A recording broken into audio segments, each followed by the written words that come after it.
Telatalk Season 5, Episode 8. You know what it is. We are back in the fucking building, nigga. What's poppin'? We started the podcast off with some J. Cole, so you know I'm gonna be mad as fuck. Classical, that's classical. Super classical. That's like what shit is that off of? That's a warm up. Oof. It's my favorite joint. Facts. Crazy how good Cole is when he's not rapping on his beats. That's crazy. Well, I actually just watched an interview with him on Rap Radar, and he was speaking to the fact about him not like how they say he doesn't rap on his own beats or where he doesn't rap on other people's beats, and he was saying that he's gonna start doing that more often now after like the T- shit and shit like that.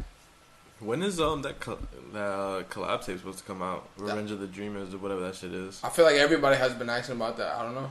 I have no clue. Because they were teasing that shit in like January. That was good marketing though, but you know how that shit works. It is good marketing, but then everyone forgot about it and everyone's like, alright.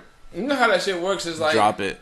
That's like initially starting an album and saying like, yo, my album's coming out when you only have like one record on. That's what they basically did. But the thing is, like, I judge the success of albums based on how many popular tweets there are, and if the first reply is, nobody cares, drop so-and-so. Yeah, like, I rarely hear people say any of that shit. Nah, you remember, I think Astroworld made it, like, a super big meme where, like, it'd be, like, no matter what the tweet is, under it says, yeah, we don't give a fuck, Chief, drop Astroworld. I mean, you know, after, what was that, Birds Sing by McKnight or whatever? What's up? That's the record, right? The album before this album was like Birds in the Trap Sing McKnight. Like, after that, I wasn't really crazy about hitting Travis Scott album. Crazy how I haven't listened to Astroworld in like months and months. I haven't listened to Astroworld one of my either. But when the album did come out, I was playing that album. Yeah, for sure. Can't Say it's still the hardest song. I was just listening to that song like before we got here. Now, that record's really good. But about the fucking Cole the warm-up shit, the fucking story came out about how he did the cover. So there's only one, right? There's only one, the warm up. Like, yeah. He should drop a second one. That would be pretty dope. It should be called like the stretching or like the cardio. The story behind that shit was that his manager supposedly went back to his high school. Or they were supposed to go to their high school to do like the cover shoot. Yeah. And it was snowing and shit, so the guy never showed up. So they just ended up shooting the photo shoot outside of him holding the basketball in the snow and then the basketball hoop in the back. And they just filtered that shit. You think he paid for that? For sure he did. You gotta pay a photographer. That'd be fucking tight. You gotta pay. No, but that's like one of his most classic covers to me. Like, that's the one that I know right away. Like, I know what record that is. Like, yeah, I feel like that's the one people go to. That one and his most recent one, actually, the KOD. Or the 2014. Him sitting on that house is That's a classic, yeah. That's like when Drake was sitting on that it's not like that, bro. Except he wasn't sitting on the shit in Toronto. He was fucking photoshopped on that. That's just hilarious. Bro, who would sit up there? If he was real, if he really sat on there, I would have bought the album. I don't know. That's just way too hot, nigga. It's way too. Yeah. What's crazy is that they did the math and he's too big. Like for that photo. Yeah. So they were you wouldn't be able to see him. They started photoshopping pictures of like him being that actual size. Yeah. And he was like fucking 10 feet tall. And he'd be like sitting next to like whatever shorty he's with at the time, and be like a fucking massive. The classic shit about that was when the Raptors won the title for the parade. There was a guy watching the parade from up there, where Drake was supposedly standing. How the fuck did he get up there?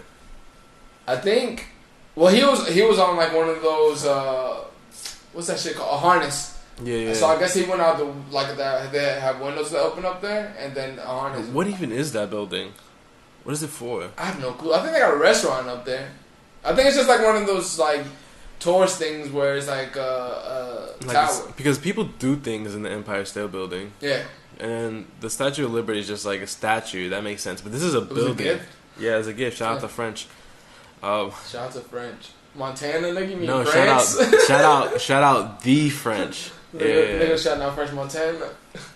Yo, French Montana might be hip hop's best Muslim. There's a lot. No, that's not true. There's a lot of Muslims, bro. Beanie Siegel's Muslim, and it's mad Muslim niggas in hip hop. Beanie Siegel made Wu-Tang Unforgettable. is Muslim. Did Wu-Tang make Unforgettable? Unforgettable was a good record though. But what the fuck are we talking about? Yeah. I don't even know what that building is called. No, I don't know 2, what it's called. I don't know what it's for. And 3, that's in Toronto, right? Yeah. I got a few homeboys in Toronto, and it's one of those classic shits where like niggas like I'd never go to that.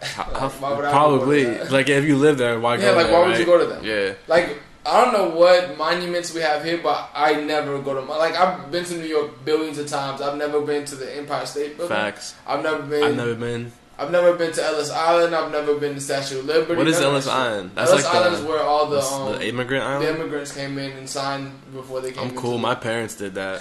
I'm straight. Your parents did not do that. Your parents did the classic Dominican shit and like one of them came over here with a work visa and then brought him over. No, what happened was my grandparents had a child specifically in America just so everyone could get visas. Hey man, that's a sacrifice, boy. Facts. That's a sacrifice. She did what she had to for the people. Facts. It's crazy. She's like 15 years younger than everyone else. Who? My aunt, who was born for that reason. Oh, like the next oldest sister is like 15 years older than her. So they're like, "Yo, we gotta get this bag. Just get knocked up real quick." I mean, shit, 15 years. That's a big gap between siblings. Yeah, for sure. That's a huge gap between siblings, bro. I wouldn't want to have kids that have more than a 5-year gap. Yeah, just think about that in like a normal setting.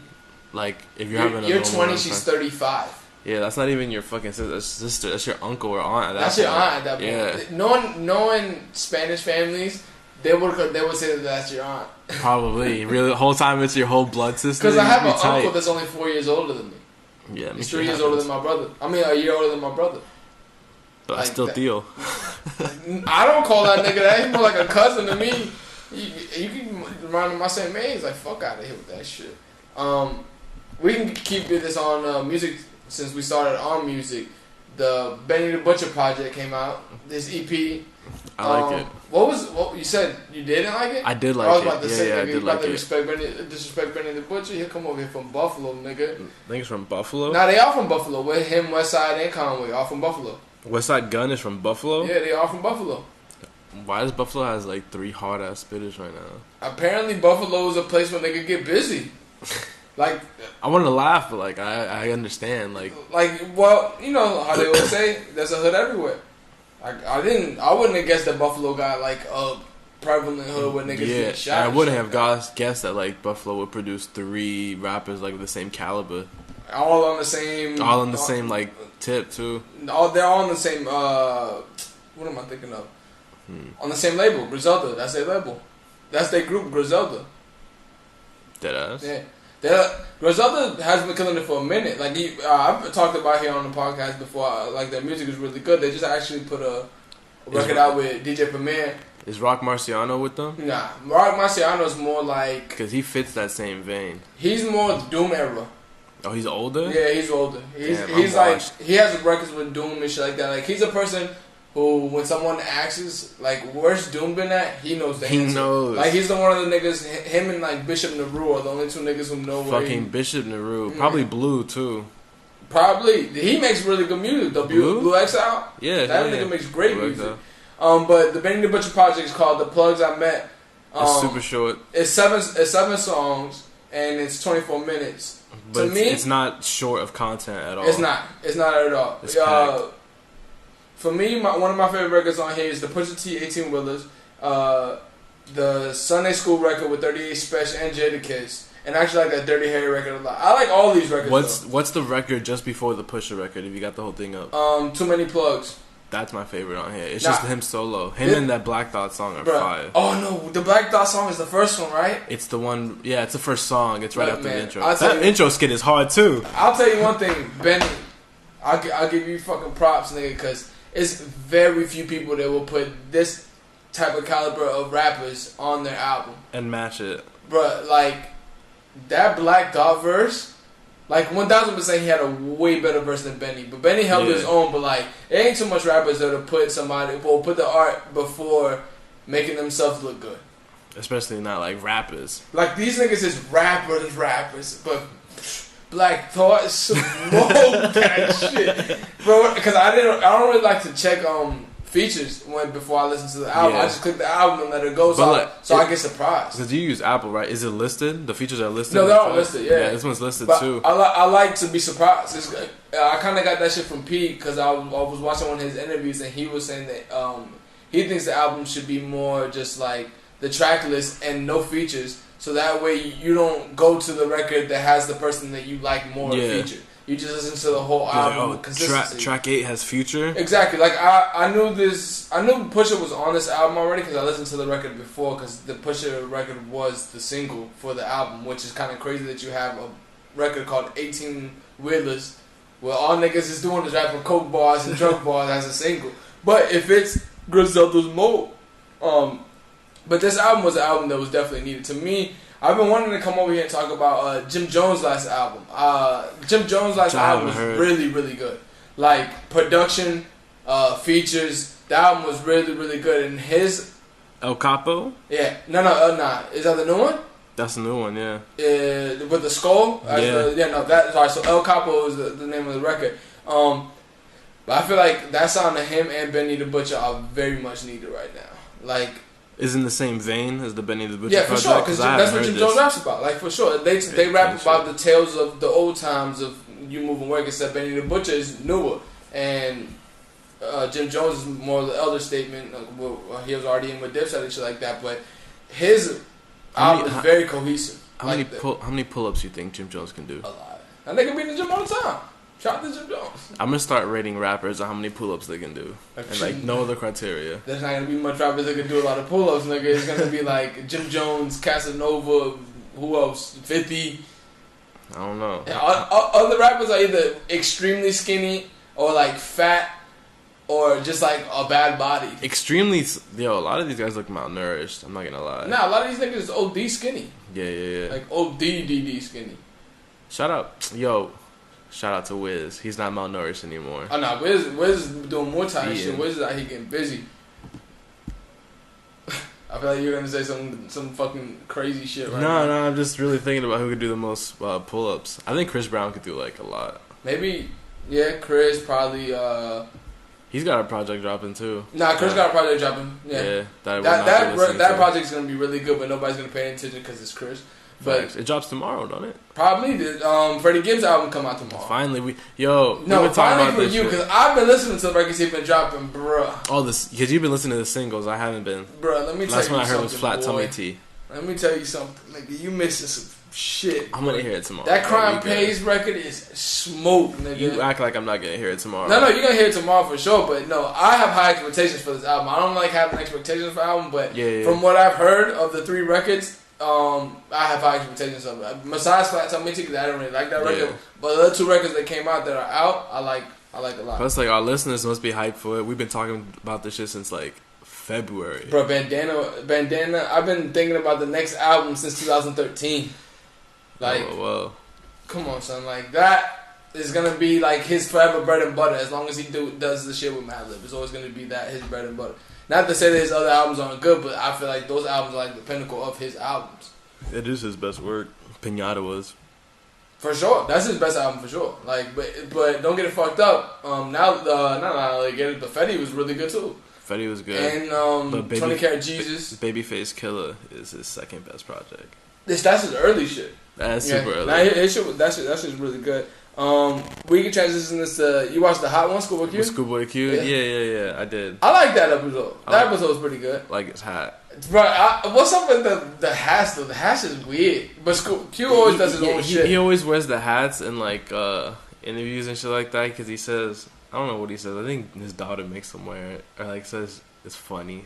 It's probably just fucking funny. Yeah, because he goofy, so he does that type of shit. Yeah. It was funny because he had that interview with Charlamagne that was like super serious and in depth and emotional. I didn't watch that one. And this nigga's wearing like one of those fucking hats. He looks like a doofus. I didn't watch that one. I watched this one. I'll say it's like top 10. Top 10 hot one? I don't know. For me, for sure. I like that one a lot because I like when niggas talk mad shit in the beginning, like they don't know that the shit's gonna the sauce is gonna get hot later on. Like that shit's fucking hilarious to me. But we did have a hot ones here like 2 weeks. No, last week. Last week we did a hot ones. Nah, it wasn't last weekend. It was like 2 weeks ago. I did not participate. AB Dash was supposed to participate and he flaked last minute, but everybody here didn't, like, how the bomb be hitting on Hot Ones, it didn't really hit like that here. Like, everybody was like, okay. Maybe they didn't toss it. No, I made sure that everyone was, like, completely covered. I don't know. But dude. the one that got to everybody the most was that Pain 100 shit. The one that used to be in the early Yeah, that ones. was not in the show anymore. But the Pain 100, that was like number 5 or 6 too. No, that was like number 5 on ours too. Oh, but that one hit everybody. But that one hit everybody way more than the bomb. And the bomb is the only one they've kept forever because that one always usually fucks everybody up. It fucks Schoolboy up too. Yeah, that's what I was gonna say because that's the one that fucked him up. And I'm thinking like, bruh, like either the people who we did it with the contest with have extreme tolerance for spicy food, which I don't think so because if everybody got hit with Pain 100, then whatever. But yeah, I guess the bomb ain't really hitting like that. Like, I don't know. I haven't tried it, so I don't know. I can't say shit. I did say before we started the challenge that everybody's spice levels are different, and certain things hit people more. So basically, to me, what I've gauged the most is that a lot of people catch the spices the most from that have the actual pepper in it. Yeah, they usually. The bomb doesn't. The bomb just has the extract shit. So maybe that's what it was. I don't know, because usually when like if you're eating jalapenos, when you eat the ones with the seed in it. Yeah. So that's what I'm saying. The ones with the seed the most have the one. To me, that's the one that has the most like potency. Like the most potency. That one has the most KODs to me. KOD. Because like it's something you can't really run from, especially if you bite the seed. Nah, it's a wrap for you. It's over. It's a wrap for you. Especially if they got stuck in between your teeth. It's a wrap for you. But any other ones that I see, like these ones that like are the ones that always try to top everyone. Yeah. They usually use extract oils in it, so it doesn't really. I guess that really doesn't affect some people. I don't know at all. But what I did like about the Schoolboy Q is that towards the end, when Sean was asking him questions, he just started calling everybody weirdos. Facts. Well, that's the thing. That's what I like about the show. That's the purpose of it. Because at the end, if you ask any wild question, if you wanted to, you're gonna answer because all your walls are knocked down. You just start saying shit. Like Wale did this. He's a fucking weirdo. Wale and Vince, he's like he's a weirdo. But shout out to Sean. I said this once we're on Hot Ones, I'm not doing it. It's gonna be you and Stuyvesant doing the challenge. I'll do it. I'll sit behind and answer questions. You could drink the fucking almond milk. I ain't drinking damn milk just straight up. Make some donuts there. I'll drink some milk, but I ain't gonna drink no milk straight up. We're doing the Gordon Ramsay style. Well, they work. That supposedly works. That and Schoolboy Q took my idea of getting ice cream. Yeah. Ice cream seemed like it worked, but to me, I think if you do like a creamsicle popsicle, it'll work on a different level because the acidity and then the vanilla kicks in of the thing. Yeah, I have no idea. I'm just saying what I think. Flavor wise, that sounds fucking gross. But like, if I'm in that moment, I probably won't. Exactly. You ain't gonna think of it. Because think about it, flavor wise, nigga, wings and milk, like. That's the combination for LBGs. Max, I need a 40. Nigga, oh man, nigga drinking more liquor with hot wings. That shit would be. If you drink any type of alcohol, that should be terrible. If you just drink the 40 before you start eating, you'll be fine. No, you would throw the fuck up. No, just chug it. I've never drunk a 40, nigga. I'm not from the 90s. I was born in the 90s. We want to transition this to the Tyler Golf Wing. Yo, that shit was Summer 19. The video is better than the clothes. The clothes, I only brought up the clothes. Tyler always to me does the best ensemble of like the videos and shit like that. Yeah, like the creation of it is super dope. But fire. I only brought up the clothing because a lot of the Lacoste golf wing shit is in here. Shit. Yeah. So he did. What I liked about it the most is that I like fucking varsity jackets, but the hilarious thing was the way he did his hair for the varsity jacket was like that blonde, spiky 90s varsity quarterback hair looking shit. He's got frosted tips. Yeah. He's got frosted kind of like frosted. Yeah, it doesn't look like frosted tips because of his hair. His hair type, yeah. But he just got like the varsity jacket. That varsity's hard though. You fucking love varsity because it's such a classic piece, man. Like that piece is gonna stand the test of time. He's got the hoodie under. With varsity jackets to me is like jeans, nigga. That's just gonna stand the test of time forever. Like, think about when varsity jackets probably made like the 50s, my nigga. Like, A varsity jacket? It's like a timeless piece. I'm pretty sure they're wearing that shit in fucking Greece, like the movie, not the country.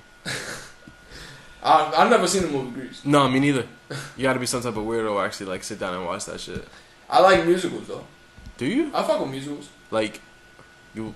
I won't like purposely go out to watch a musical, but if there was a movie that just happened that I wanted to watch and it was a musical, I won't mind it. I like musicals as long as the records that they play on there are good and the people can actually sing. I don't like when it's when it's too much though. I know what you mean. Like I don't like it when every scene is a music. Yeah, I don't like that. Like I like it when there's a period of time where things happen and then to gauge a new setting to the next setting, they do the musical. I don't want to watch a 2-hour music video. No, I don't. I understand exactly what you mean. I like when there is actually a movie and a musical. Because I watched the Elton John movie Rocket Man. Is that like a musical? That shit's like a 2-hour music video. I'm cool on that. I actually wanted to watch it because I fuck with Elton John heavy, but.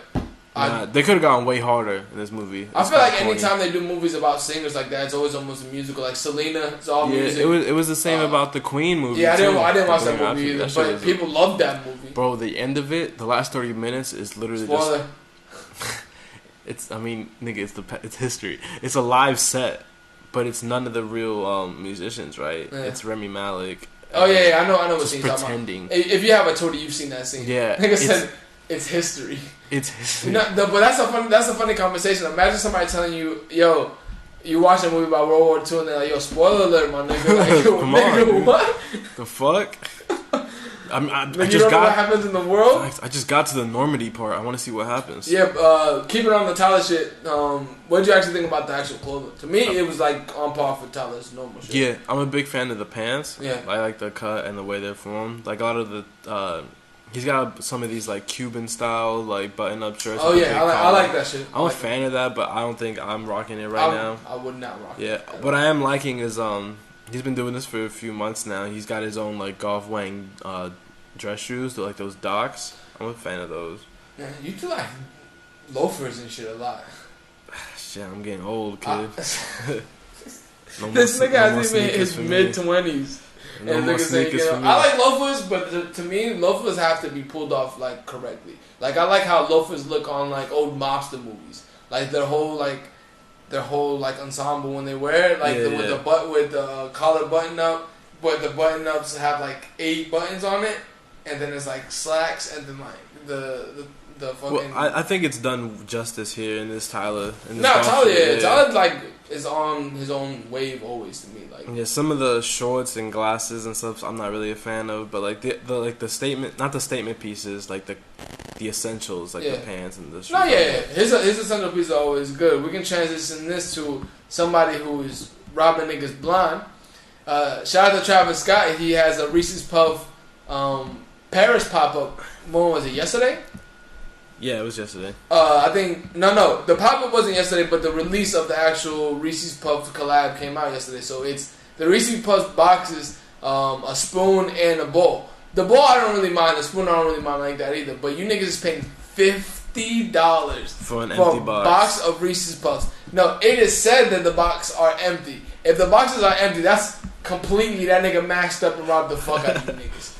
But it's not like anybody's actually gonna eat these Reese's Puffs. Like nobody's actually gonna eat this shit. Like nigga, like I told you, niggas reselling this shit for $1.50 online. This is insane if you're paying for that.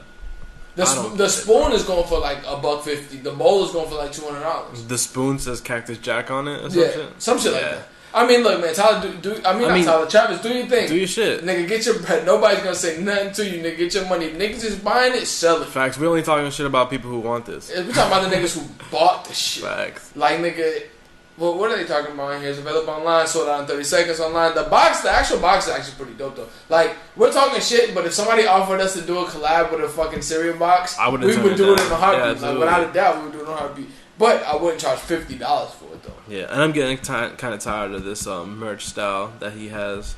What, the Cactus Jack shit? Not the Cactus Jack shit, but like the sort of like the design figurine? aspects. I'm talking about the clothes on the clothing. That whole like he did it a lot on the Astro World merch, and it's just like, I get it, Travis. I do like that people are going to Cactus Plant and getting merch done. The only thing is the price point is really high. Like Kid Cudi's Cactus Plant merch shit, that's always been dope to me. But yo, Sheck West got a Cactus Plant balaclava. I saw him wearing that shit the other day too. Yeah. Keeping this on close, we can go to Prada's Fall Winter 19. Hold on. Before we move on, what? If you have a box and you would like us to have it, send it through. Send it through. They gonna talk mad shit and say, "Give me the box." Yeah, give me the box though. Prada Fall Winter 19. Frank Ocean put Prada on the map. Spirit and love and romance. Who the fuck said that? Is that a comment? No, that's I was about to say. To me, they smoked this. Like without a doubt, they smoked this. I don't know, for some reason, any runway that has like really good coats, I'm with you off top. And they have like the pilot coat on this shit. I really like those things too.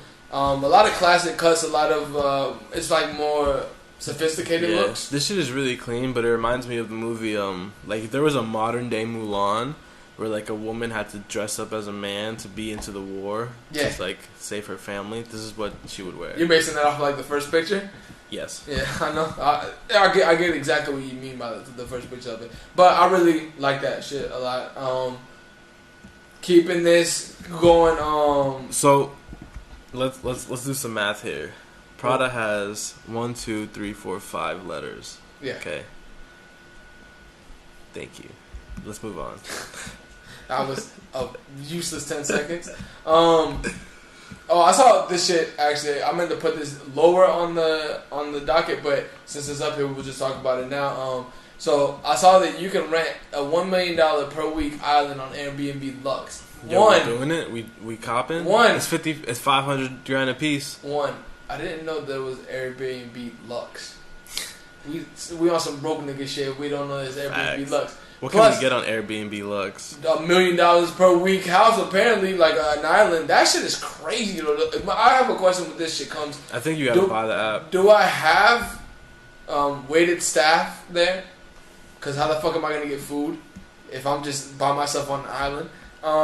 It comes with its own chef, captain, activity coordinators, doctor, massage therapist, and more. So I guess yes.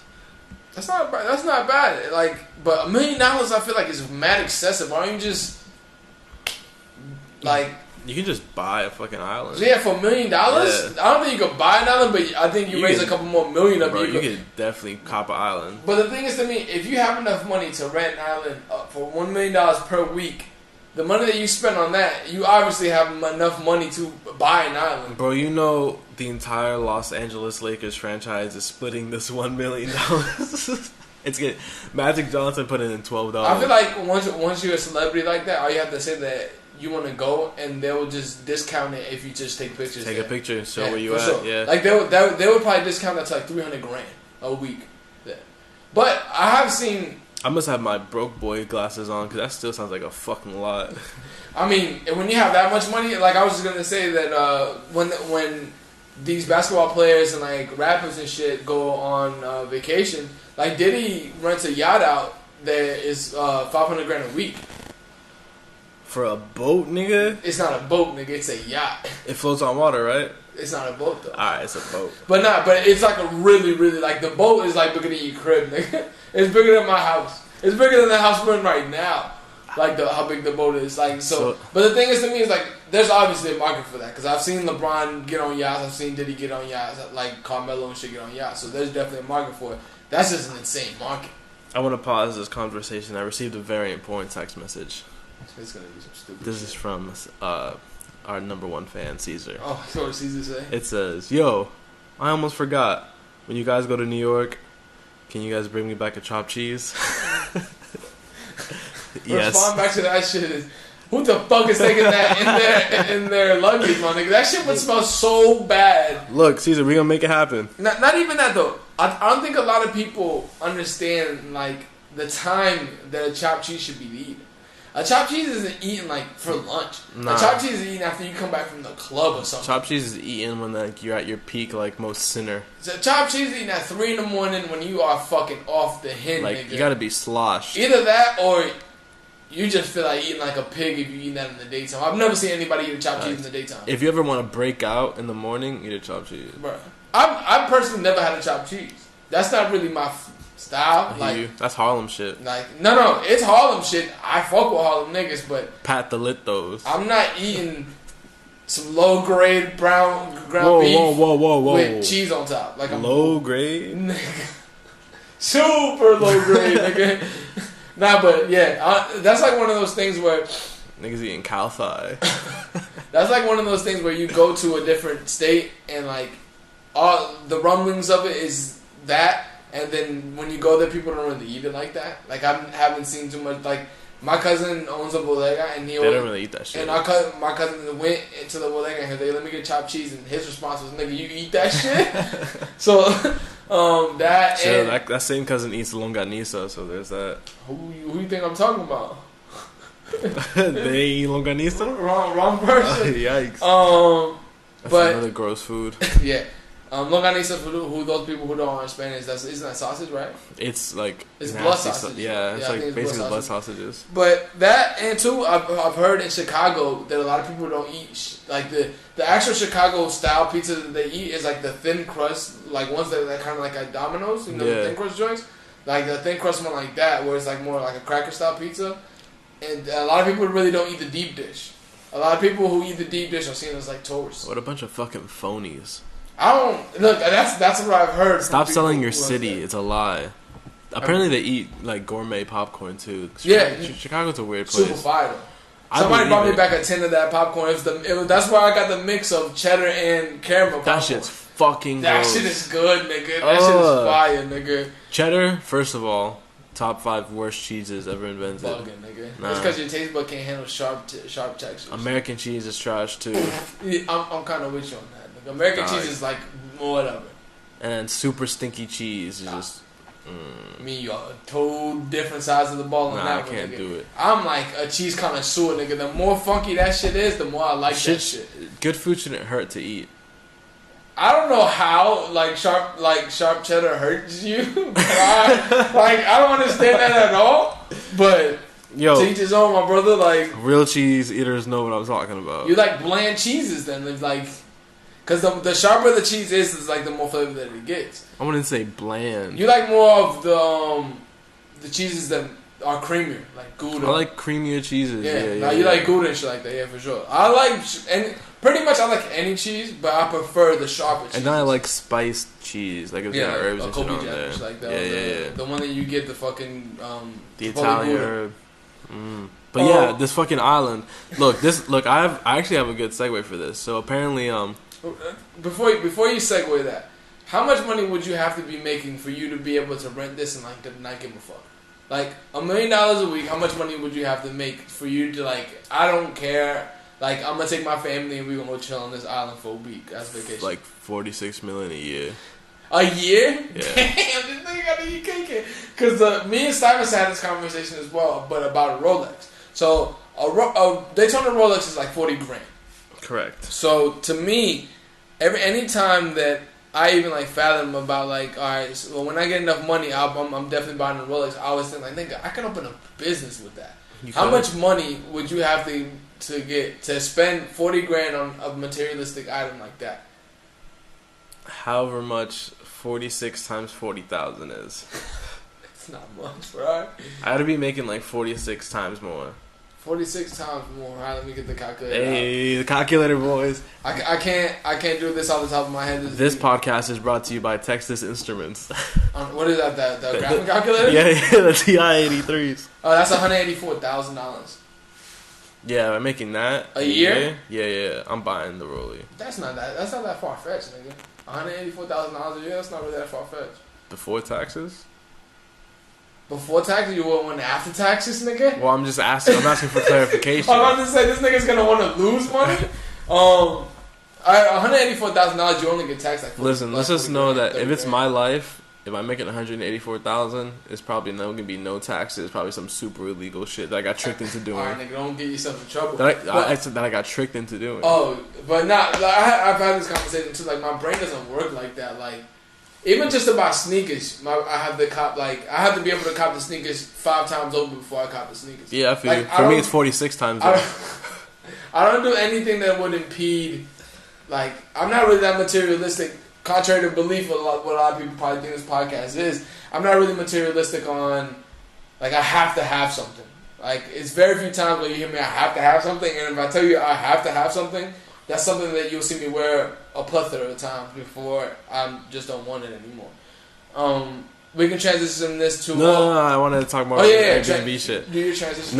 It's like, I don't think it's Airbnb related, but it's Yeah. the same sort of idea. So basically, there's this confiscated narco house in Mexico that you could buy in an auction. Mm-hmm. And my question is, who would buy it?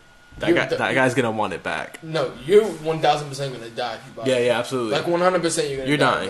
You're getting bodied. When they were shooting narcos in Colombia, they were fucking like shooting them niggas. I mean, hey, it'd be like that. Like that's the type of shit that I tell people to like. Of all the things tread to lightly avoid, on. Like that. Like no. Like that's like when I tell people like. I would rather live in Australia. People who glamorize like hood shit, like people who aren't from the hood, like the suburban kids that we say who listen to the most gangster music, who That's like true. glamorize that shit. But when you take them, then you show them what it really is. Niggas is not really like they're not that heavy on it after that. When you actually see what these niggas is rapping about, when you actually see it, it's a whole different thing. Like I suggest people to like not. It's sort of like when you. That's watch, a different lifestyle. Just Yeah. just like people from the hood say that going to prison is a different lifestyle because there's a different set of rules that doesn't apply to any other part of any the other world. place in the world. It's the same shit. It's sort of like when you watch like one of those documentaries about how food, like where it comes from, and you're like, damn, I'm gonna go vegan. I can't watch those. And you do it for like a day, and you're like, I fuck can't watch those because then fuck them cows. No, I can't watch those because I know if I watch that shit, I won't want to eat meat. Like, and I'm very strict on myself, so I won't eat that shit. Bro, that shit lasts a week. Like, No, it will last truthfully, super yeah, long for like me. I don't even eat many types of meat. Pause. Anyways, I but, don't like, eat white meat. yeah, but even just from watching that, I was like, alright, fuck Like, out of here. I don't really eat nothing that's like Show me the completely terrible. Show me the child sweatshops, and then we'll talk. Yeah, that's true. I mean, I don't feel that you know how the classic thing is. People have more empathy for animals than they do for actual humans. I don't think people would actually like if they showed you how Nikes were made wherever the fuck they're made in like sweatshops. They'd be like, oh, not to say that no. Nike is like running like these horrible sweatshops, but They are. I don't know. I don't know that to be true. Like, They'd be like, oh no, my Air Monarchs. yeah, like I don't think people are gonna be like. I think people would just tweet about it and still be copping sneakers. Facts. Like It's that's like that meme video of I think Russell Westbrook eating a sandwich in the sky. And and he's looking back. Yeah. They'd be like, oh no, my Air Monarchs, time to get some white supremacy shoes. The New Balances. All right, nigga, relax. We can transition this to the one show that I saw the most from Paris Fashion Week. From like, women. Reposted by women. I saw a lot of dudes posting it too. I don't even know how to pronounce this. This guy's name is Jacquemus. So their spring summer 2020 Le Cope. Honestly, the runway for this shit is hard. That's what I was gonna say. I think that was the main reason why everybody was posting it. The runway of this is in a bushel of I don't know what flowers those are, but it's purple flowers. It's in a big field. Aren't those just lavenders or some shit? Are they just lavenders? But I don't know. the actual scenery of it is like Yeah, it is. this is the best scenery of every runway I've seen this year, like by far. But again, stop putting your models out there with like a jacket and no fucking No shirt shirts. under, or just like with pants on. The actual clothes from this collection were nothing crazy to me. Like it was just a whole bunch of colors. Some of the knits were really interesting. No, yeah, they have some good pieces, but I think the main reason why everybody was posting this was because the aesthetics of the whole thing. Runway. I like the runway. The runway was crazy. Like that set the bar for me as like the best runway that I've seen in a while. Because last year's Virgin one, I think, was the best one that they had last year, and this one, I think, this is the best one for sure this year. Yo, these comments are getting worse and worse. I'm not even gonna read that one. You already know niggas love to hate like that, like OD. Le But Coupe de Soleil. I do like the contrast of the actual runway being purple and then the lavender bushes on the side too. Yeah, I do like crazy. that, and I think it's It's definitely on purpose because a lot of the clothes match that color palette. Yeah, a lot of the clothes are a lot of brighter colors, like we said, pastels. because it's spring summer. I did see that fucking comment that was posted. Niggas be wildin', man. Yo, Niggas man. be wildin'. We can transition this to what you've never left like a wall comment before. You don't strike me as a type I don't to leave comments. Yeah, I don't leave comments on anything. Like I don't see the purpose of, unless I know the person and I'm doing it to like fuck with you. I don't really leave comments. Plus, I'm a very personal guy. Like I don't know. I just don't like to post shit on because people take things differently when you post them on. They don't really get it. You don't want your intention doesn't always. Translate. Your intention isn't. This is kind of the same shit as texting too. Like you can put something. You can put like laugh out loud, and somebody can think that it's a laugh out loud in like a negative tone. Like, the tones really doesn't get. So I can tell you something in person, and then when I take it and I write it in the comment, it's not going to come across as the same way that it comes in person. But I don't understand it. Like, I only do that with, like, super, super close friends who know that I'm 1,000% just fucking with you. I was on a comment kick for, like, a month. Where I saw you comment this morning, nigga. On fucking Andrew, the clothing brand. Oh, but that's different, though, because that's my namesake. I have to.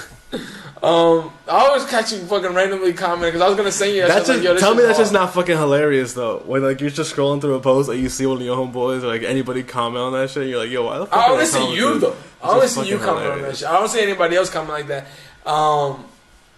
My favorite is when TSB tags us in those like giveaways. It's like when it says tag 3 friends. Look, for every nigga who tags me in those giveaway shits, I know you're not gonna win because those shits aren't real. But if y'all do win, I need a split of that shit. Nigga. You wouldn't get that shit without me. We can transition this to a place that I'm most likely going to this year is Japan. So Japan has the Mari car, go-kart. So what? For those people who don't know what it is, it's a go-kart like trail that you dress up as Mario characters from like Mario Kart. We talked about this last year, I think. This loser's dressed up as Stitch. That's not a character. So me and you both said, how are they getting away with this? Because we know how strict Nintendo is with their intellectual property. Now it's come out that they're supposed to pay 50 million yen to Nintendo, and I think that they're not allowed to do that Mario Kart shit anymore. And this was crazy because this is one of the shit I wanted to do in Japan too. Yo, Nintendo's not fucking play about their lawsuits. They said, fuck out of here. Nintendo never plays about any intellectual properties of that because you know why? If you take away Mario from their catalog, Nintendo dies. You can't even like upload gameplay or shit, anything of the games or anything. Nah, they're super strict. I understand it. All I hope is that if they're taking this down, that they make their own. That actually would be super dope. Yeah. Actually, I hope they just don't take this down just to say fuck you. No, I think they just did it to say fuck you. But that shit's been running for years, like at least like 5 years. I've been seeing Twitter videos of it every year. How much do you think they charge? How do you think they charge? Yeah. I don't know. I'll say maybe like $50. That's a lot of yen. How much is that in yen? Like 18,000 yen or some shit like that. To me, I thought they were getting paid $50 million, but it's 50 million yen, so it's $466,000. Yeah. Like they got off kind of light. Probably be like 5,000 yen. $466,000 is a lot though. They got off kind of light. I feel like they made more money than that. But still, that's your passion. That's not a passion. That's a money grab. This guy's dressed up as Stitch. You trying to tell me it's a money grab? Yeah. What is Stitch? Lilo and Stitch? Oh, the fucking alien shit? Yeah, the blue one. I didn't people somebody was in. Experiment 66. We can transition back to fashion. To me, this brand has always been like the pinnacle of luxury for me. Hermes Spring Summer 20. Damn, shout out the days when you had the belt. Huh? Shout out the days when you had the belt. I still got them though at the house. Legendary. Those belts will always be classic to me. The only reason I stopped wearing those belts is because a lot of niggas started wearing them. Facts and tucking their extra small shirts. Exactly. And then a lot of people started wearing them, and I don't really like buckles anymore because if I don't, I've never been a person to show off my belt. So when I don't want to show it, then it just pops out. Yeah. And you're like, oh, look at this dickhead. Really like That's why I like Goya belts. Who was the guy that was like, yo, nice Huff belt? I don't know. That shit was fucking hilarious. I think I saw it this week where somebody had a fucking Volkswagen badge. Yeah, the fucking Volkswagen shit. Yo, niggas be wildin', but there's nothing nasty than niggas who that era of niggas tucking in the front of their shirt so people can see the belt. Just for the belt. That's disgusting. That's a disgusting era. But back to Hermes Spring Summer. What's crazy is the tuck would always be so hard. It would be hard. Like it's not even like they would tuck that shit like OD hard. past the gooch type shit. Pause. But yeah, Hermes is spring summer. To me, Hermes always does. This is why I said the pinnacle, because to me, them and Chanel are like 1 and 2 for me. Yo, stop pushing these fucking sandals. Oh, you know niggas trying to push mountain sandals like crazy. I'm not here for it. But they always do exactly what they are meant to do. They don't really stray off their character of their brand, but they do try things within that. A lot of classic colors with Hermes is classic greens, blacks. The classic Hermes orange. Yeah, I think they're just doing some cooler stuff with some cuts. Exactly. And plus, the thing that I like about Hermes is ready to wear shit is that the ready to wear shit isn't really that readily available. Like, if you go into a lot of Hermes stores, it's not really a lot of ready to wear shit. But they always have a runway, which is kind of ironic to me because I feel like they wouldn't need to have a runway. Because the people who buy their shit normally just see it on the catalog. But they always smoke the runway shit for me. Like, I've never seen anybody wear a Hermes coat, like, in person. Nah, I haven't either. Like, but ever. Like, I know this. Because I know that coat is like $10,000. They're out there, without a doubt. No, that's what I'm saying. Like, they're out there, and you probably don't even notice that they're Hermes coat. Yeah, and I do really like that. They're really minimal on the branding. Exactly. Like, I love that like, shit. That's the thing I love shit. about their brand the most. That they're super minimal. Like, even their tees. It's just a piece. They have a $600 tee, a fucking pocket square tee, where it has the Hermes emblem on it, sold, but in the same color as the tee. And I'm like, yeah, I respect that to the fullest. Because you're not plastering your fucking name over everything. You want to say anything else about this? No. Well, we can transition. So, like, how long is Paris Fashion Week? I feel like it's been like 4 years already. What do you mean? Like, it's mad long. No, they have different fashion weeks for different places. Yeah. From what I get, Paris Fashion Week is a week. Yeah, but we've been talking about this Paris one for like eight years now. Nah, the thing is, a lot of the collections were done at the end of the week last week, so this is us coming back to last week's ones. Because a lot of the runway pictures came out maybe like 3 or 4 days after. We need Broward County Fashion Week. I don't want to see Broward I County Fashion definitely want to see that. A lot of Dookie braids and like the fucking Volkswagen Robin jeans. Was that in Miami? I thought it was in New York. No, No, I'm saying like we'll definitely see that. I need to see. Don't hit on Broward like that. I need to see racing jackets. Nobody wears racing jackets anymore. That's. No, we're bringing it back. We're bringing it back. But the thing is, a lot of people who wear vintage clothes wear racing jackets. But the racing jackets in the vein that AB- is talking about, where in Florida they wear racing jackets, like NASCAR racing jackets, as like a winter coat here. In the summer though. I've never seen anybody wear that in the summertime.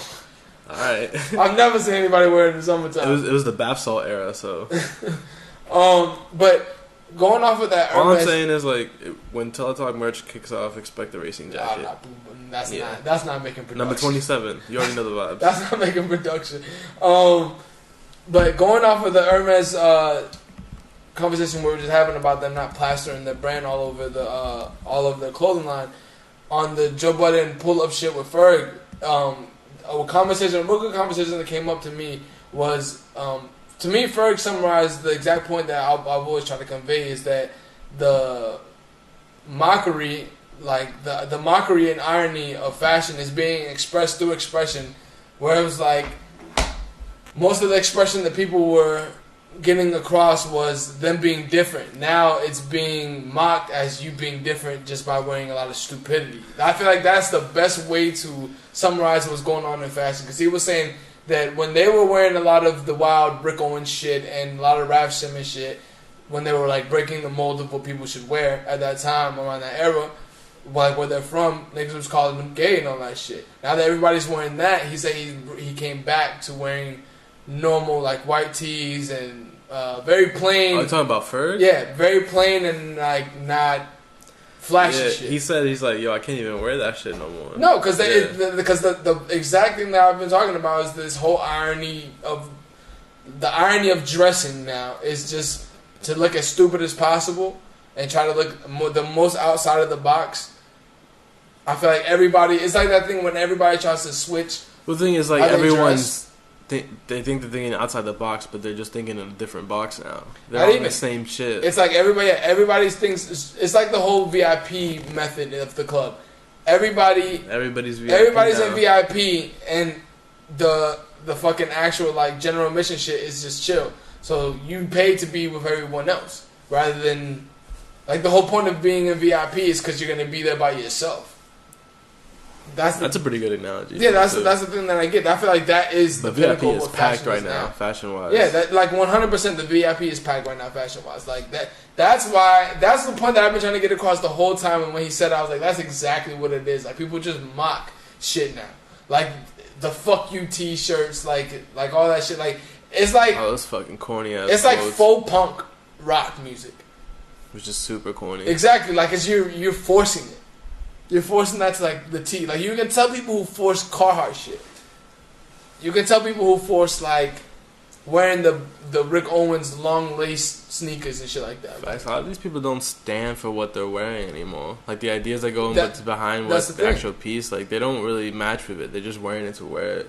Yeah, that's the thing. But the thing to me too is on the designer's part is the lack of creativity and challenging the actual consumer.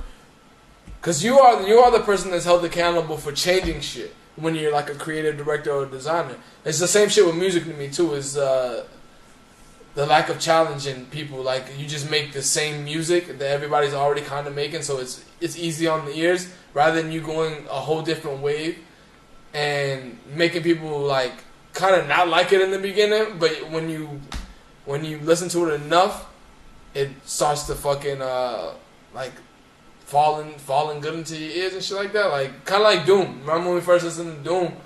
It's like, it's really awkward style that you try to get in the pocket of. Because it's not normal. You can't guess what he's going to say next, and you don't know what he's going to rhyme next. But once you start to catch the pattern more, then it's when you're like, oh, you understand that this nigga's way more genius than whoever one of these little niggas are. I had a thought, but then I lost it. You look like he was trying to catch a thought back or trying to fart or some shit. Possibly both.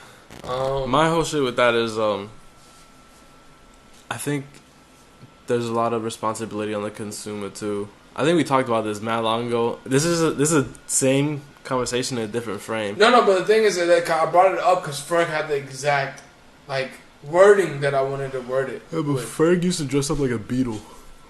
Yeah, but that's the point. He was dressed up like a Beatle in the time when nobody dressed up like a Beatle. And now that everybody's dressing like a Beatle, nobody. He's a normal dude. I think he just should have.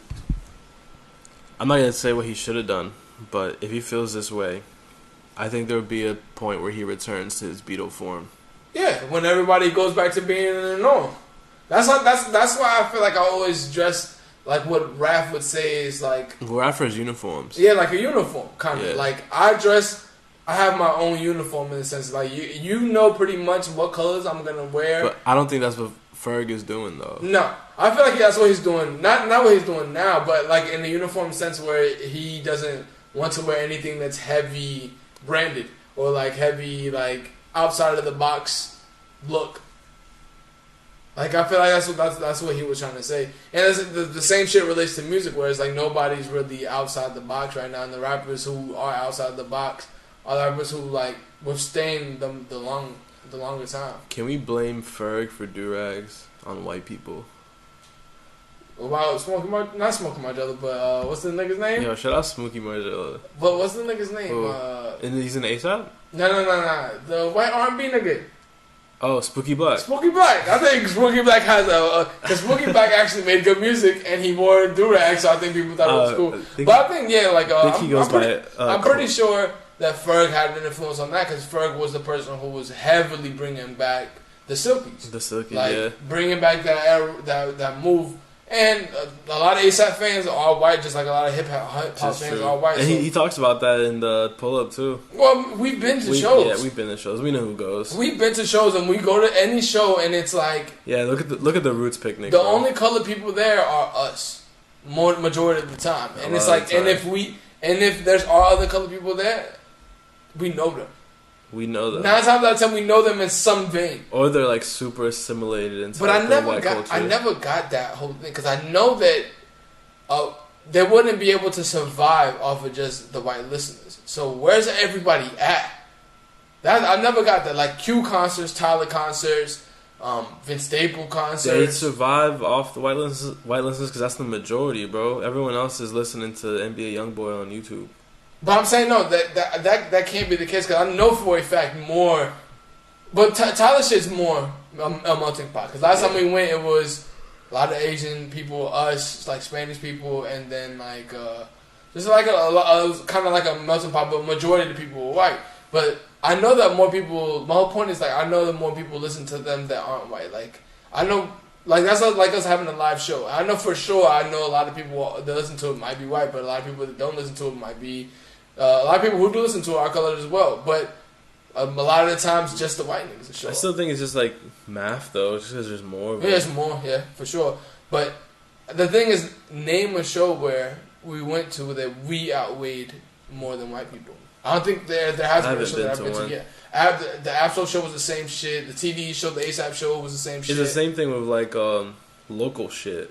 It's a lot of fucking white dudes. I don't know. That shit was always kind of weird to me that like, I mean, there's a few venues and shit that we go to that are it's like mostly just for us, but we got to go to a Tom G show to get this fucking vibe back, dude. That is extremely local, and anybody outside of Florida doesn't know who the fuck you're talking about. I would say that anyone outside of this area. No. People in Miami definitely know who he is, and people in Jacksonville definitely know who he is too, because he does shows over there and shit too.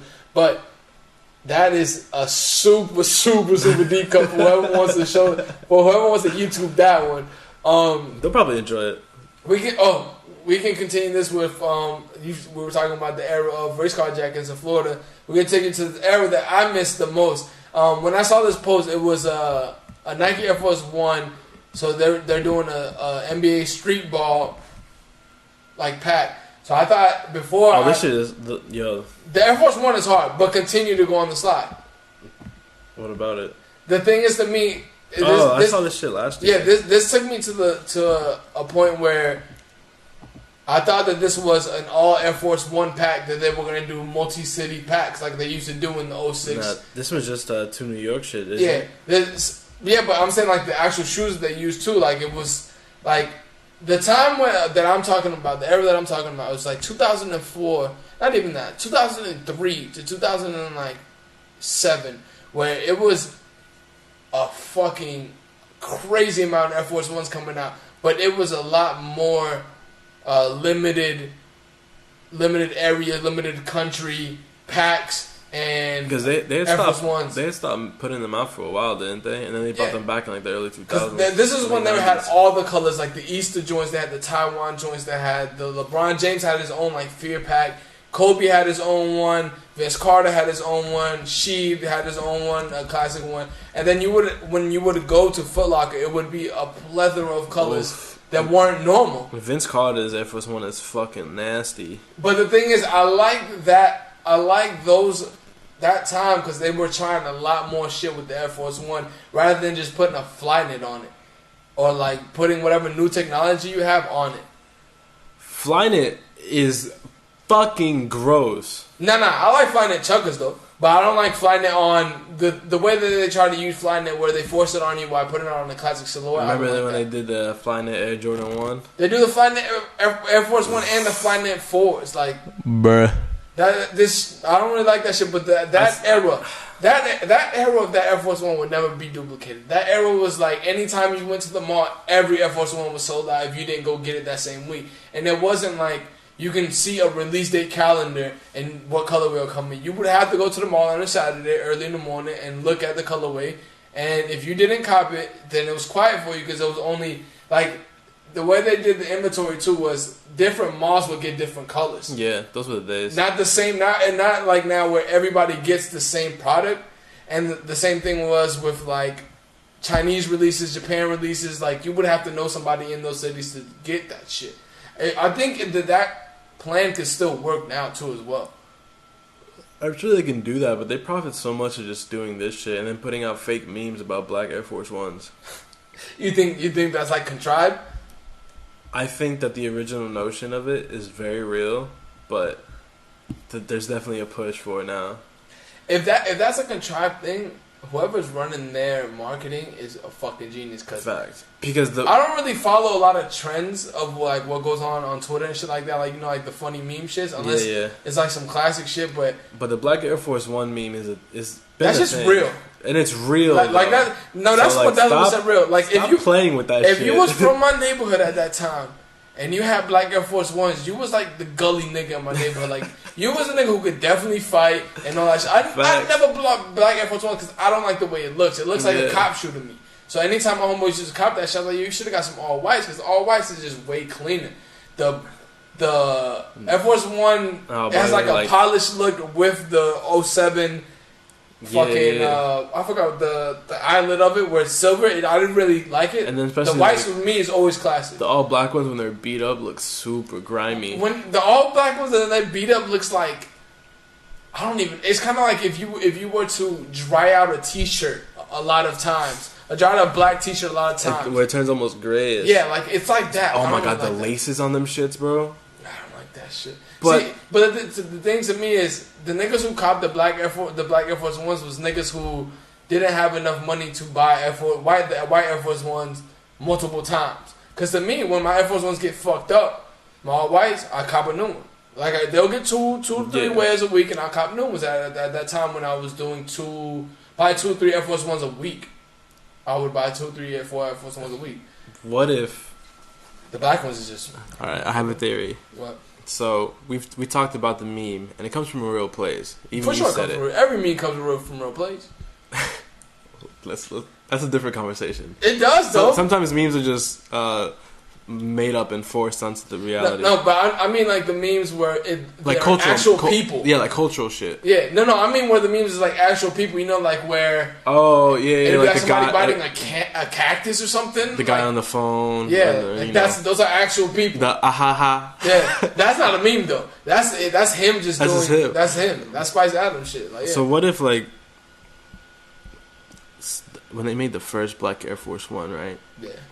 The kid who made it in I'm gonna get real close to the mic because this is conspiracy time. Oh, the kid who made it. This nigga loves getting close to the mic. Died making the shoe, and it became just as well if you speak from behind. And it became like an evil cursed shoe. So it's not that evil, like wrongdoer, criminal people buy these shoes. It's that once you put them on, you become evil. What is this? The fucking Venom Air Force One? Yo. Black Spider-Man, nigga? Yo, like, load up Venom, the movie. I bet he's wearing black forces. That would be disgusting. Oh my god, dude! What if? Don't, oh my god, man, put your hands over your face like no. Think about that shit, bro. What if like the symbiote, like the thing that turns people into Venom, right? It's like some alien shit, right? Yeah. What if instead an Air Force One crashed from the sky like a meteor? Whoever is an animator, and somebody found it like the Omnitrix. Whoever is an animator and an illustrator, send this to us. I will pay you. No, I'm not paying you. No, I'll pay you. Send it to AB _ dash. But no. Yeah, Black Air Force One's a little too real, so I don't understand if that was like a contrived, you know, like the damn Daniel Van shit, like how everybody thinks that's a marketing. I'm 1000% thinking that's a marketing scheme because they do pay people to do this type of shit now. But the Black Air Force that Black Air Force One is a little too deep cut. Like that's a deep cut thread. That's like a phone posit meme. Kinda.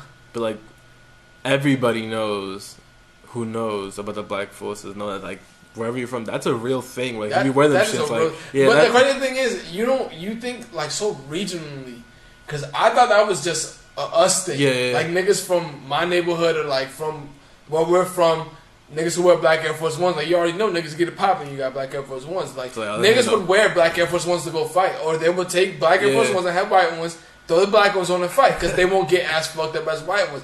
That's how they were used in my neighborhood. Like you would have the whites. But whenever you wanted to do something like play basketball, play football, or some shit, you throw the black ones on because they can hold more structure. Kind of like a foam posit. Like foam posits in the hood is indestructible sneakers. Like my mother and like my homeboys' mothers and shit like that never had a problem buying you foam posits because those shits will never last you for forever. The only thing with foam posits is they scratch. It's like honey; it never goes bad. Does honey? The honey doesn't expire?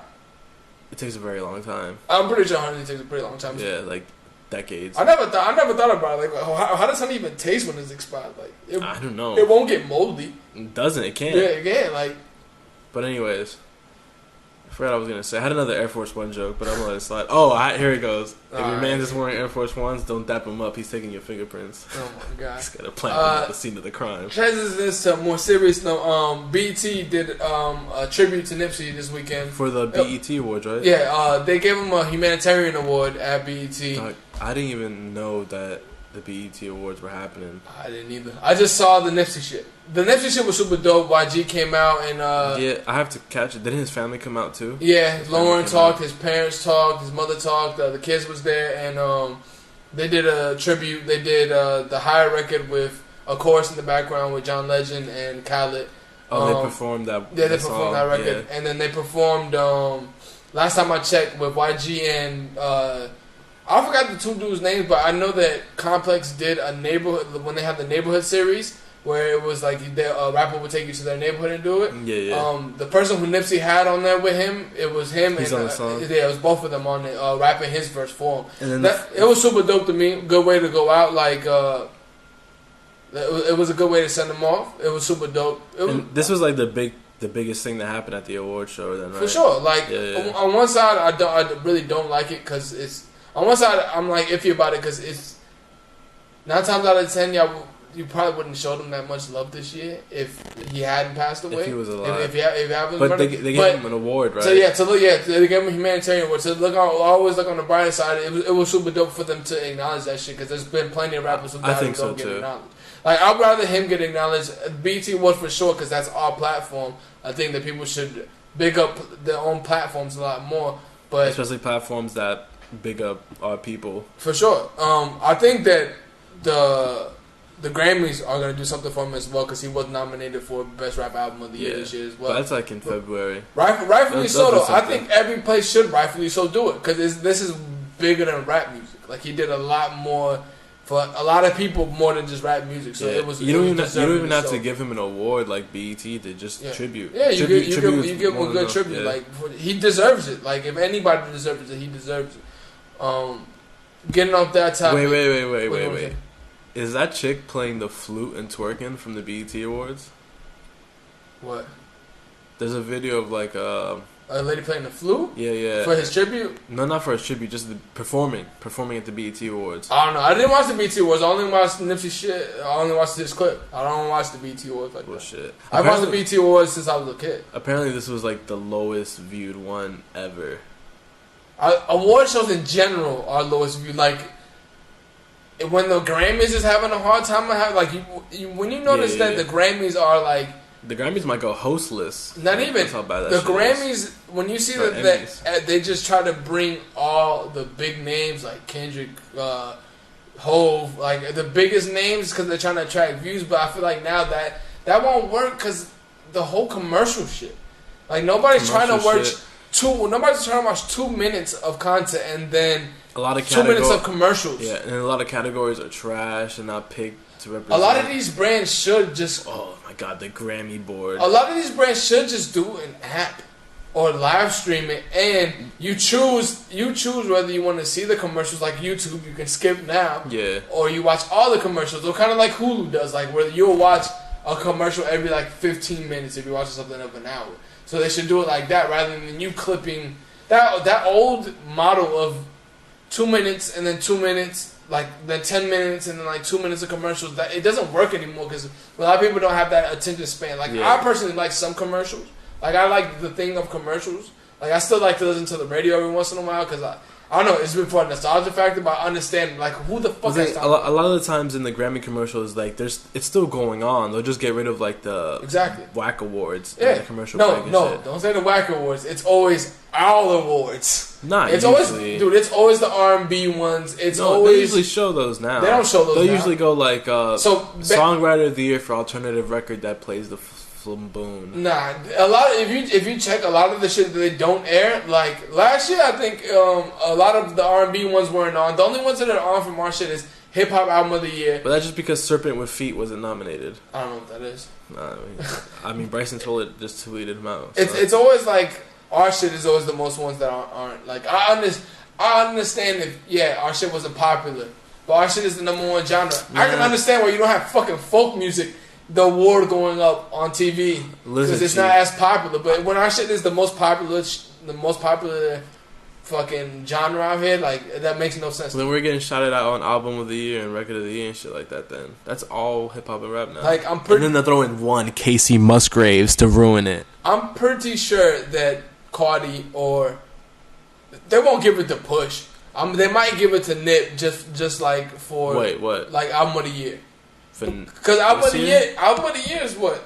Have they released that, or am I thinking of last year? You're thinking of last year, bro. Yeah, I'm thinking of last year. And, Push for rap album of the year, Nipsey was on last year, and Cardi was on. I was like, Push dropped? No. But but like it's always like that. Like they'll give you the nomination, but you never get the award. Can't wait for Bandana to be nominated. See, but that's the thing. Like 2013, 1000%. If it was Grammy, I don't remember if it was Grammy nominated. 2014. I think it's 14. I think it was 13. But regardless, whatever year it was, that album 100% was the album of the year. Whatever year that was, that album was the best album, like without a doubt. This is 2014. 2014, yeah, that album was without a doubt. I don't even have to go back into what was out that year. That was the best album of the year. So if I look up 2015 Grammys rap album of the year, see what's in there real quick while you do the. But I understand that we have different tastes than the board of the Grammy, but production-wise and rapping-wise, just as far as a film musical album, Pinata was it was Iggy Azalea's The New Classic. See what I be talking about? Iggy Azalea, my nigga. Commons, Nobody Smiling, Schoolboy Q's Oxymoron. Yeah, Schoolboy Q shit could have won. And Childish Gambino's Because of the Internet. Because of the Internet should have won. But what won? Is Iggy Azalea probably won? You know what won? The Marshall Mathers LP2. Get the fuck out of here, nigga. Like, nigga, get the fuck out of here. Because I would have been perfectly fine with Because of the Internet or Oxymoron winning that year, because that was two great albums that year. Oh, it was 2014 that Macklemore won. That was funny. Over Kendrick. Over Kendrick. And even that nigga texted him was like, yo, they was wild. Facts. He went over Kendrick, Drake, Jay-Z, and Kanye. What Hope album was that year? Magna Carta? Magna Carta. That's an underrated album. That's an underrated Hope album. We spoke about this already, and then I said it was an hour long, and people got mad at me.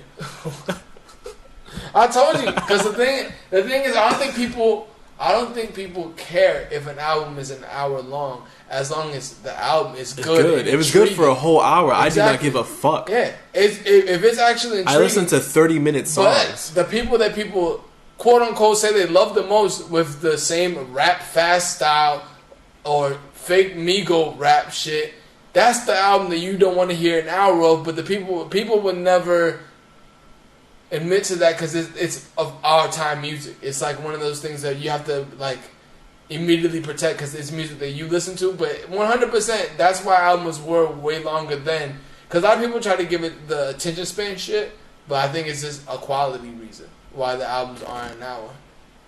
All I know is how many folk albums are an hour. I've never listened to a folk album in my life. I don't know. They're pretty long too.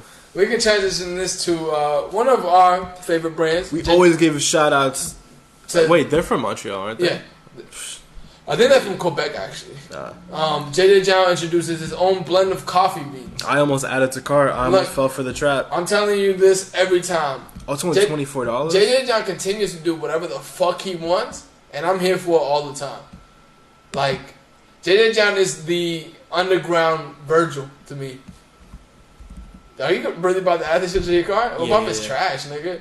I mean, I'll just seal it back up and use it as decoration. Oh. I'm big on coffee. I'm telling you, niggas getting different type of bread, bro. Anything you see is like, yo, I'm a cop. Yeah, bro, this is my brand, though. It is. I feel like he does things that are only on brand for him. Like, shit that he likes, and that's something I respect the most. You already know that shipment's going to be crazy because it's coming from Canada. That shipment's probably $30. That's 15 beans. Let me hit X real quick. Yo, I still don't understand that method of thinking where people will have $1,000 or something in the cart, and it's $10 for shipping. Niggas like, yo, I don't want it no more. I don't want it no more. What?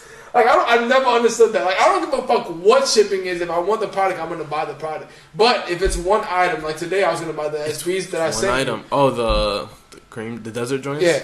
I was going to buy those SBs, but the only place that they had them was a UK shop had them. Oh, yikes. So it would come out to be $140 when the retail price is $110 because the shipping is $30. That's so deep. Like that, I would never buy that. But this thing, the shipping is like over half the amount of the item. I understand it here, but I know that there's people out there that would have $500, $300 worth of shit in their car, and if it's $10 shipping, niggas like, yo, I'm not that bad. I don't understand. I'm not I don't understand. Like the thing is with me, if I have $1,000 worth of shit in my car, I'm going to the most expensive. If it's next day air and it's under 30, I need it. If it's under 30, if it's under $40, it's next day air. If it's $35, I'm going all the time. Like without a doubt, I'm getting it every time. I'm already spending $1,000. Even though that shit is. Yo, where's my free shipping if I spend $250? That's only on certain websites. I need that. It's some website you spend $2,000 and they still try to ship. But like, I need that. Basically any luxury website that's not Farfetch or Barney's or Bergdorf, they charge you shipping no matter what you spend. Yeah. And some of the shipping be super trash. Facts. Like not just like Farfetch has by far the best shipping that I've ever had. Not just like timing, like how and this expected time to get to you, but like the actual packaging be ass sometimes. Farfetch and Mr. Porter, best packaging, best shipping, without a doubt. Shit. This nigga was hype about that shit. Nah, nigga, you know. What's in the? I never ordered something from Farfetch. Farfetch is just basically, you know how our logo is white and then the black letter. They do the same thing, except it comes in like a kind of like a shoebox form where you just pull it out and then it go like that. But the packaging of it is like luxury, and then it's really well packaged. Not like when you get something from Grail, the niggas just threw it in the box. Oh my god! And the box be fucked up. Like they actually care about you actually getting the full experience of it. Net-a-Porter is the same thing. I mean, Mr. Porter and Net-a-Porter is the same thing. Net-a-Porter is for women. I remember and Mr. Porter is for males. I remember when I was younger and I first sold like a pair of shoes online. Yeah. And then the nigga asked me like, "Please double box it, bro." And I was like, "There's really people out there who just send the fucking shoebox 1,000%, just taped up. That's fucking insane to me." I would only send just the box if the box is small and where the box is real snug and it won't move. Like holy. But other than that, I'll wrap it up if I ship anything. But a lot of people don't give a fuck. Yeah, they just tape the shoebox and dump it. A lot of these quote unquote sneakerheads now don't really care either. Like the sneaker's so hype at this point that they just want it. They just want it. They'll pay you $2,000 and the box come trashed. Or even no box. And they don't give a fuck. Like that. Nah. You said my shit with no box. Like I might drive. My favorite shit is so when you go to the outlets and they have that back wall and they cut the tops off. Yeah, when I see that shit, I'm like, all right, there's no way I'm paying you this. I know what you got this shit for. I don't give a fuck. Half the time when it's a half box, that shit is super cheap. Facts. Super cheap. That shit is super cheap. Shout out to the niggas who go to the outlets early in the morning when they have everything and buy like the most random pairs of shoes. And I always just look at these things like, what do you do with this? People niggas put that shit on eBay, and so you'll get a pair of sneakers for $20 and sell it for like $50. But you're selling 1,000 pairs of those sneakers. Them shits will go, fam. Because it's this dude who I know who does that shit from the Orlando outlets. Yeah. And it got to a point where they said they banned him from going in there. So he had like bodies of people that go in there. He was trying to pay me to go in there, but the money that he was trying to offer me was chump change compared to what he was actually making. So I was like, kid shoes. Cool. Oh my god, kid shoes be going. Like yo, I'm telling you, there's a market for everything, nigga. If you find it. to put some of you niggas on with this shit, you can buy some mid Air Jordan 1s at outlets, and you can make $50 off of them on StockX. So, okay, buy 100 of them shits. Yeah, but there's a buy limit at these outlets now. Yeah, there's a buy limit at these outlets. Like, the one in Orlando, they don't allow you to pull out your phone. You can't speak on the phone while you're there or anything. That's fucking insane. And they have like a deputy there inside. Like, because that's how it really gets over there. Like, so a lot of the times when Air Jordan 1s used to come out the week after that, whatever realtors still had, whatever Nike realtors still had Air Force One, the Air Jordan 1s, will send it to the outlet. So it'll be a box of bread ones in the background. You could buy two, so a lot of people would take like 10 people with them, and they have the boxes. You just buy two. Yeah, like I think a lot of people only know about the big resale markets like Chicago, LA, and New York, of course, like as the big resellers. But that shit's got to go somewhere, bro. No, not even that. It's niggas who like don't have jobs who go to the outlets that is their and job. make money, like a lot of money. You take that shit to even the fucking barbershop and just start like, yo, let me just put this up right here. Niggas, if I walk into your barbershop and you're reselling sneakers in that barbershop, I'm walking away. I know there's a barbershop that I've been to that we were looking for these pairs of sneakers, or we were gonna go buy them. The barbershop's in Lakeland, and we went, and they have a case of sneakers that they resell there. And I'm like, bruh, that's so crazy that you reselling sneakers in a barbershop, fam. Like, it's a barber. We asked for him, and they're like, oh, he's on his way. The nigga lives like 5 minutes from there, and he resells you the sneakers. Like, what? That shit was crazy to me. I've never experienced that in my life. You were in Lakeland? Yeah, I mean, the price that he had the sneakers for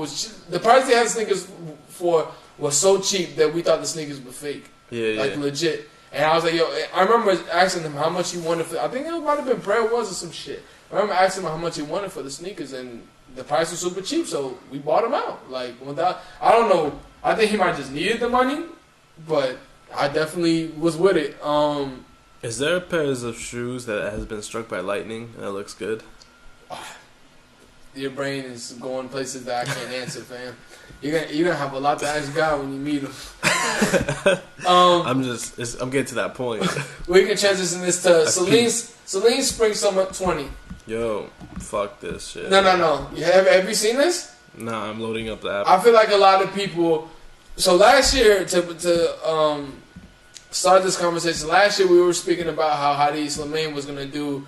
If he was going to switch up his style for Celine, and the first collection that we saw was exactly like a rip-off of Saint Laurent. This one too.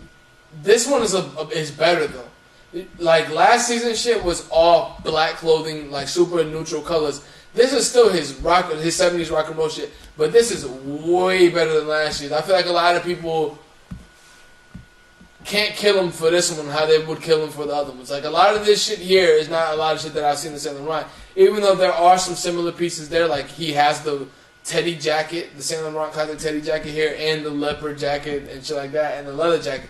But he does a lot more with this one than he did with last year one. I'm on the opposite end of the spectrum for you, bro. I think this is just as bad. I don't think so. I like this collection a lot more. I think a lot of this shit is like, I'm trying to find the right word for it, but to me, like, it's stale. I like a lot of this shit more because he uses colors that he normally wouldn't use. But I do understand people who say that this is still a Saint Laurent.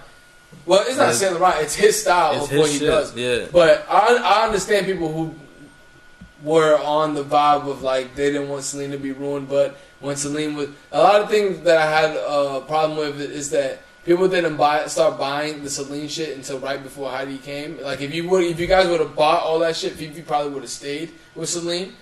Because a lot of the times that when a creative director leaves, it's either because he's at a pinnacle where he thinks he can't or she can't withstand it, or you not moving product.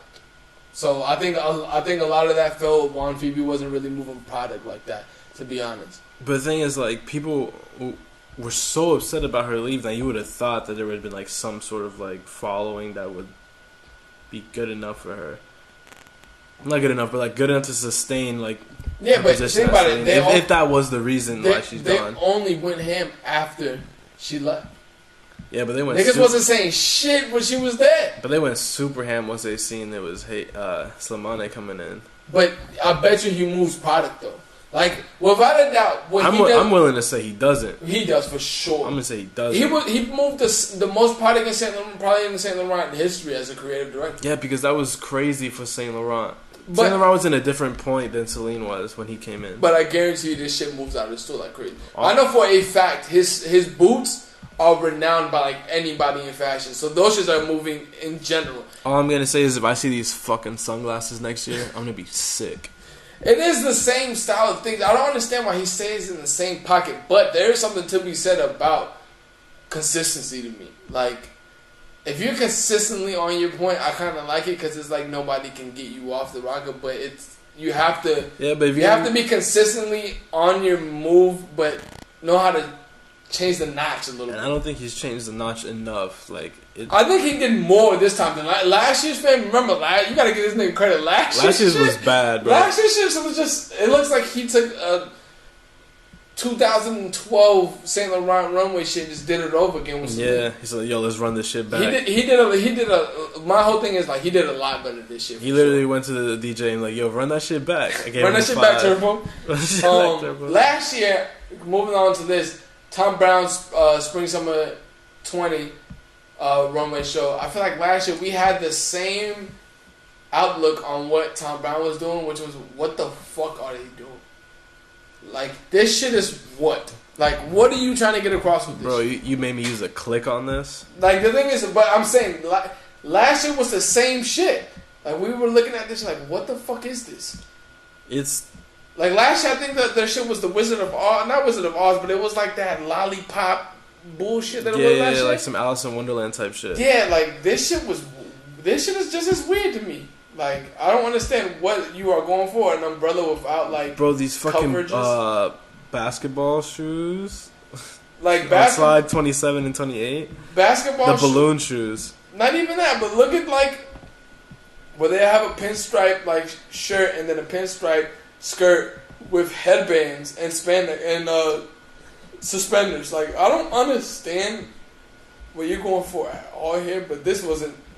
This is what was the creative director there needs to be a switch, like, immediately, and I feel like this is exactly what we said last year, to be honest.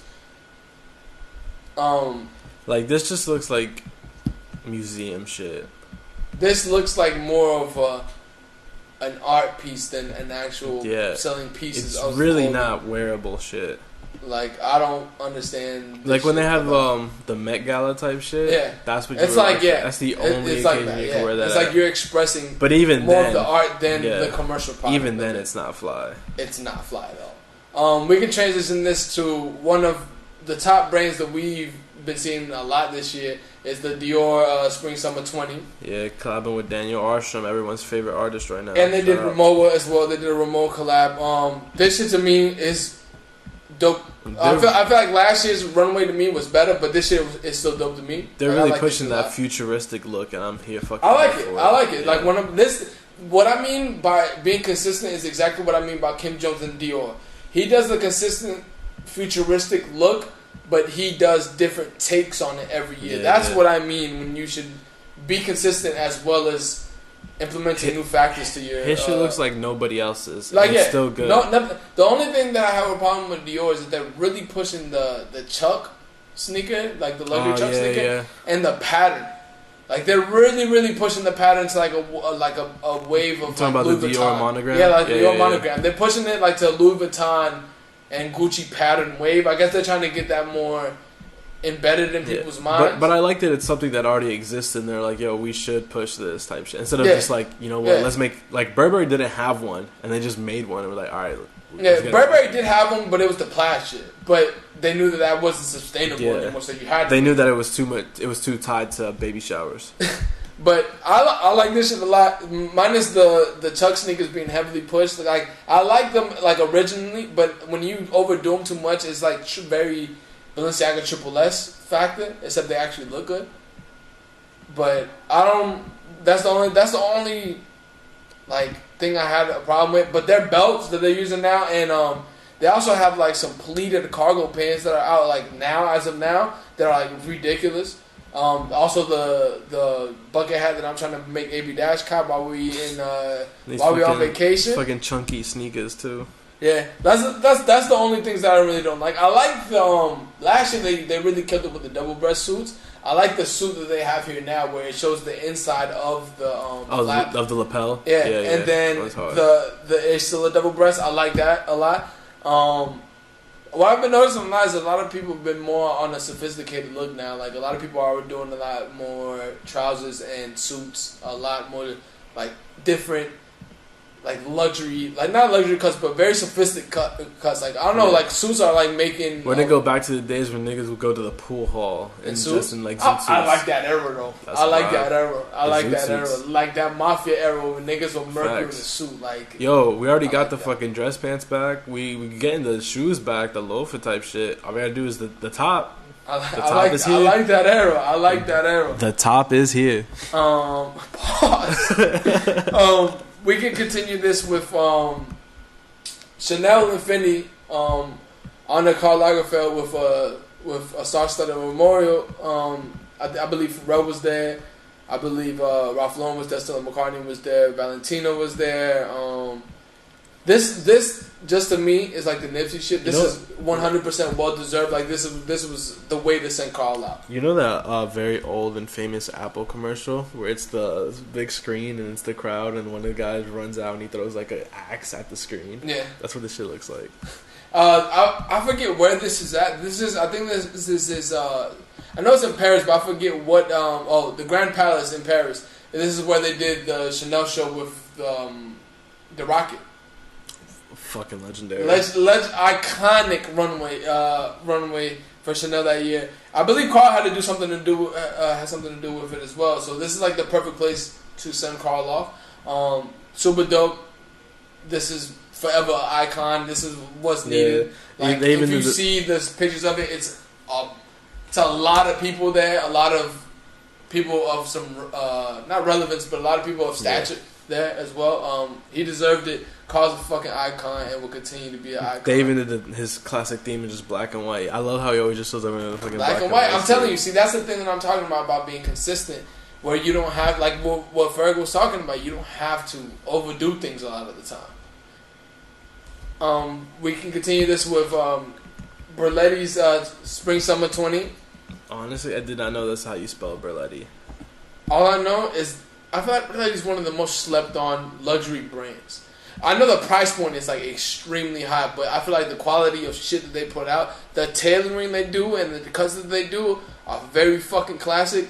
They do a really, really good job with shit with Berletti. Like this runway show, but besides, I'll put this like my top 3 runway show this year for sure. Like Berletti smoked this shit. Like this is to me a more higher end version of Louis Vuitton to me. They're both owned by LVMH, so it's understandable, but.